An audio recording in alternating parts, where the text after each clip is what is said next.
top Democrats still struggling to unify nearly a month after Hillary Clinton's loss. Did Bernie Sanders hurt her too much in the primaries? Could he have beaten President-elect Donald Trump? And should they just move on and rebuild the party? I want to bring in our panel. Ed Rollins is former principal White House advisor to President Reagan and chief strategist for a Trump super PAC. Julie Roginski is a Democratic strategist and a Fox News contributor. And Jack Brewer with us today, former NFL star, CEO of the Brewer Group. Good to see everybody. Thank you so much for joining us. So Nancy Pelosi reelected, Keith Ellison being pushed forward for the head of the DNC. It doesn't feel like the Democrats are listening to what the American people want to talk about, given these. But am I wrong? No, 8 weeks ago, the story was when Trump loses, Republicans are in disarray. It'll take them 20 years to put it all back together again. We obviously are now in a much better position and are moving forward.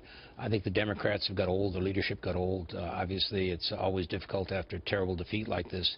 And the premise is it's not just a defeat at the top, it's a defeat all the way through the line. And we now have more governors than we've ever had, more state legislatures, Congress controlled by both Republicans, both House and the Senate. So I do think they got to rebuilding, and they got to find some new leaders, some younger leaders. But they're not doing that, Julie. That's the point. I mean, this idea to get pushed all the way to the left by the Bernie Sanders and the Elizabeth Warrens of the world, they're not going toward the middle and answering what people are talking about in terms of jobs. You know, the definition of insanity is doing the same thing over and over again, and Ed is absolutely right. We're doing the same thing over and over again. Ed is absolutely right. We have lost the vast majority of state houses, not just to the governor level, but also at the legislative level. Obviously, the House has gone to us. The Senate, which should have been ours this year because of the math, is not. And we lost a presidential election that, quite frankly, we should have won. So we need to look inward, and we need to look at the leaders that we've had in place. And to me, to re-elect Nancy Pelosi as the leader of the House Democrats, it just makes no sense. It's not a reflection on her per se, but it is time for new blood. It is time for new leadership. We need to reassess. We need a full-time DNC chair. I'm not really clear on who that person should be, but if it's Keith Ellison, he owes it to the people of Minnesota and his district and to the Democrats across the country to focus on one job or the other, because it is a full-time job to rebuild our party. We need to take stock, and we need to make sure that we don't repeat the same mistake. In 17, we have a few governor's races up. In 18, we have a lot of governor's races up, the House and a third of the Senate. So and what's obviously the problem? 2020. I mean, I thought Tim Ryan got it. I mean, he seemed very much down the line. And, you know, most people in this country, they're sort of hanging out in the middle. I mean, you might lean to the right, lean to the left. He was in the middle. And yet Nancy Pelosi, you know, well, he failed in challenging Nancy Pelosi. It's very hard, and Ed knows this, we both worked in D.C., it's very hard to overthrow an existing leader who doles out goodies and doles out committee chairmanships or ranking memberships and appointments.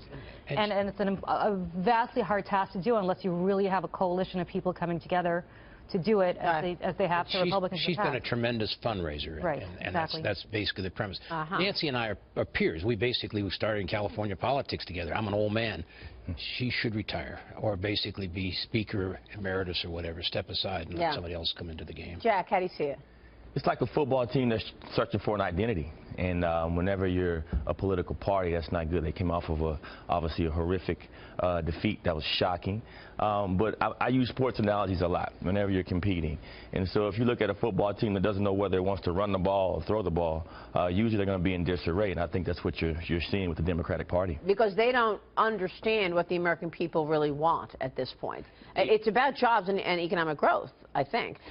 It is, and it's up to now. Listen, on the one hand, I have to say that's true. On the other hand, the Republicans have the car keys to everything now, so it's up to them to deliver. And in 2 years, if they don't deliver, if Donald Trump does not deliver, if the House and Senate don't deliver, guess what's going to happen? We're going to be talking about Republicans in disarray. So, you know, the car keys belong to the Republican Party now. God bless. Go do it. Well, the interesting thing is you know, when Democrats lost 3 landslide elections in the 80s, the guy who came and sort of led them out of the wilderness was Bill Clinton, who understood about centrist Democrats and basically did a very effective job. His mantra, which obviously many people thought his wife would carry that ball, she didn't. And the idea that Bernie Sanders or Elizabeth Warren are going to take you back to the promised land is absurd. So my sense is if you want to get back to that working class Democrat that you lost in this election, the map's going to stay the same. The big problem Democrats have is they got 25 senators up next time. We have 7.